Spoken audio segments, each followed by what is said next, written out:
Bonjour, bonsoir. Na mutunyo so ya kolanda moi vidéo na ngana mukula lelo. En tout cas bande kolanga bolimbisa ngana image parce que moi eza makasi lelo okundima te. Lelo toza le 30 avril 2025. Mama Bijou dona eko bois kabilamba la conteneur. Donc na Congo pe baboka na bango biloko. Mais siko biso avantage batela biso place à koboaka. Ya mama Bijou dona eko bois kabiloko.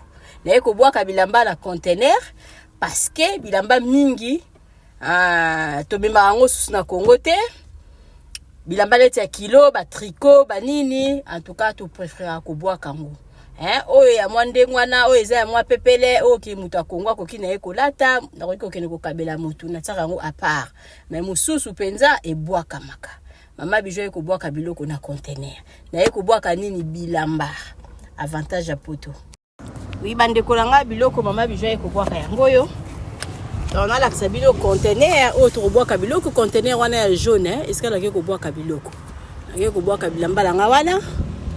Donc mama Bijou na ki ko bois ka bila avantage à poto yango yo Donc to ko bois ka bilamba na conteneur. Wow, oh biso avantage. Siko ba biloko aboye. Nyonso nyonso za ya kotonda bomoni.